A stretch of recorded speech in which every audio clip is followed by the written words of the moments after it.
Bonjour à tous.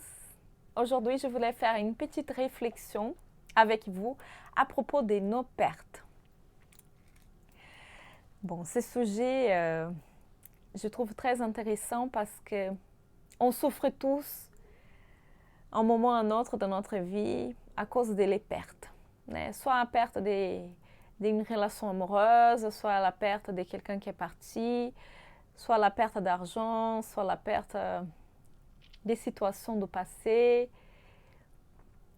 des personnes qui sont plus là, des objets importants avec des valeurs sentimentales. Une chose c'est certaine, les pertes sont inévitables dans notre vie. C'est un processus naturel et qui, si on accepte ou non, il existe. L'intéressant, c'est avoir cette sagesse d'apprendre à perdre de façon moins douloureuse, si possible. Non, parce que la souffrance, ça dépend aussi de comment on voit les choses. Il faut tout le temps être préparé pour la perte. Parce qu'en fait, rien, c'est des définitifs. Nous sommes dans des étapes dans notre vie où on va forcément perdre. Donc, se préparer psychologiquement pour ça, je pense que ça aide beaucoup. Ça aide beaucoup à peut-être avoir moins d'attachement, à relativiser un peu les choses et à apprendre à ressignifier nos pertes pour nous rendre plus forts. Et tout ça passe aussi par l'expérience du choix. On a les choix de comment on va affronter nos pertes, comment on va surmonter aussi. C'est un autre processus. C'est choisir la façon comment on va avancer après une perte, comment on va se transformer, se renouveler. Et réfléchir aussi dans ce processus de surmonter les situations où on sent qu'on a perdu et qui nous causent des blessures, des sentiments négatifs. Parfois, on se fixe beaucoup dans ce que nous avons perdu. Non, je vois souvent des gens, mais j'ai perdu ma jeunesse, j'ai perdu l'amour de ma vie, j'ai perdu ma mère dans un accident de voiture, j'ai perdu... on perd de tout. Ça dépend de l'intensité, ça dépend de la situation. Bien sûr, on va souffrir. Ça, c'est inévitable aussi. Non? Mais comment est-ce qu'on va surmonter? Parce que même avec un décès, après, il faut surmonter. On ne va pas arrêter notre vie. Malheureusement, je sais comme c'est dur, on a envie de tout arrêter. Mais là, avec les temps, ça n'efface pas. Mais les temps, il a le pouvoir quand même de faire digérer les choses, de ressignifier, mais ça ne fait pas oublier non plus. Ça, c'est sûr. Avec les temps, on arrive à se récupérer. Et avec la volonté aussi. Il faut avoir cette volonté de vouloir surmonter. On ne peut pas rester bloqué dans nos pertes du passé.